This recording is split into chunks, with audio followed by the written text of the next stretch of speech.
Assalamualaikum warahmatullahi wabarakatuh. Perkenalkan, nama saya Azil Yurga Evansyah dengan nomor NPM belakang 066.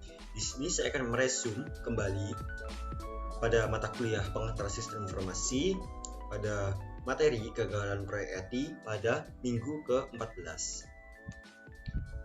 Di sini pendahuluan, saya akan membahas apa saja sih kegagalan pada bidang IT.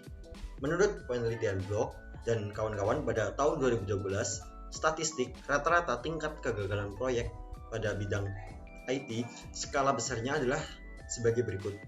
45% mengalami over budget, 7% mengalami overtime, sementara proyek-proyek tersebut hanya mampu memberikan 56% dari manfaat yang dijanjikan.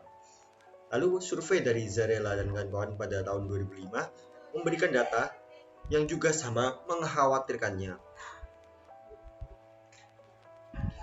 Yang pertama, dalam satu tahun, 49% dari para responden mengalami setidaknya satu kali kegagalan proyek. Lalu yang kedua adalah pada periode yang sama, hanya 2% dari seluruh organisasi yang selalu berhasil mencapai manfaat yang ditargetkan dari awal. Yang ketiga, sementara itu, 86% dari seluruh organisasi yang disurvei kehilangan sampai 25% dari target keuntungan mereka dari seluruh portofolio proyek tersebut. Selain permasalahan mengenai pelaksanaan proyek, seperti over budget dan overtime, hal yang perlu diperhatikan lebih lanjut adalah efek jangka panjang dari proyek-proyek tersebut.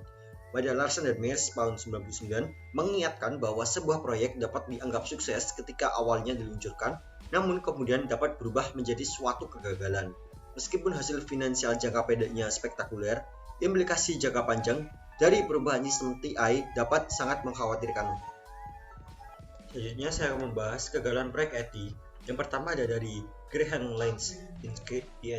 Proyeknya adalah sistem reservasi perjalanan dan pemberangkatan bus bernama TRIPS. Greyhound menghabiskan setidaknya 6 juta US dollar untuk membangun perjalanan di awal pada tahun 1990-an, tapi TRIPS gagal total ketika dipasang pada tahun 1993 ketika Greyhound mencoba menawarkan potongan harga bus.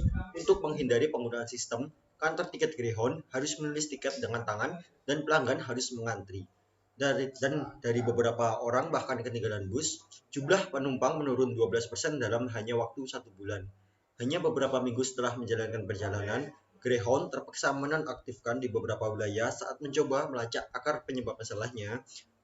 Bencana ini mengakibatkan kerugian sebesar 61,4 juta US dollar.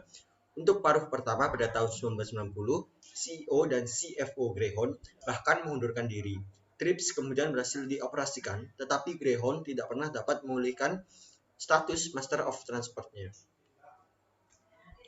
Yang kedua adalah produsen kimia menggugat IBM atas bencana proyek SAP. Pada November tahun 2012, produsen bahan kimia Avantor Performance Materials mengajukan gugatan terhadap IBM dengan tuduhan bahwa pejabat IBM berbohong bahwa paket perangkat lunak berbasis SAP yang mereka tawarkan cocok untuk menjadi Avantor sebagai pelanggan.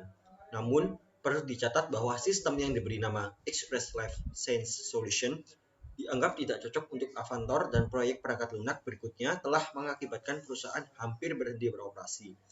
Tuduhan lain oleh Avantor terhadap IBM yang juga cukup sering digunakan dalam berbagai proses kegagalan ERP adalah bahwa IBM diduga menampung staf proyek yang tidak kompeten dan sembrono yang sering melakukan kesalahan yang berakibat fatal. IBM membantah bahwa keluhan Avantor dilebih-lebihkan dan menyesatkan, dan mengatakan bahwa akan menyimpan argumen balasan yang kuat pada Kanarajus tahun 2012. Lalu faktor-faktor apa saja yang mempengaruhi gagalnya proyek IT? Yang pertama adalah kekurangan sumber daya manusia. Proyek IT dapat gagal jika tim yang dibentuk tidak memiliki kompetensi yang diperlukan atau jika tim terlalu kecil untuk menyelesaikan proyek dalam jangka waktu yang ditentukan. Yang kedua, tak adanya perencanaan yang detail dan matang.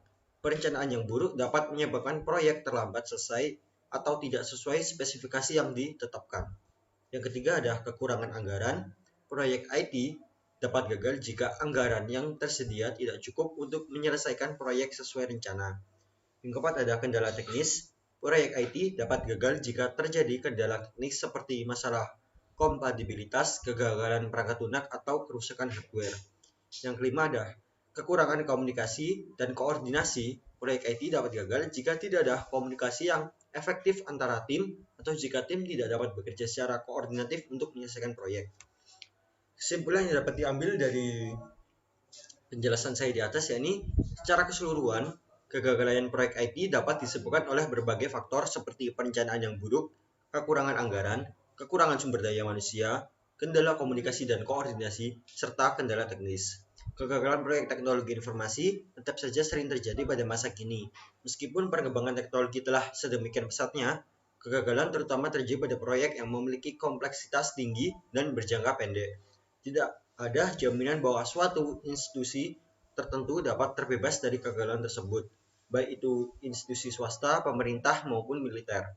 Kegagalan implementasi teknologi informasi dapat bersifat parsial, kegagalan total atau bersifat laten di mana implementasi awal terlihat sukses tapi dalam jangka panjang menjadi bumerang bagi institusi tersebut. Begitulah resume yang dapat saya sampaikan mengenai materi kegagalan proyek IT mata kuliah pengantar sistem informasi pada pertemuan minggu ke-14. Kurang lebihnya saya mohon maaf. Saya akhiri video ini. Wassalamualaikum warahmatullahi wabarakatuh.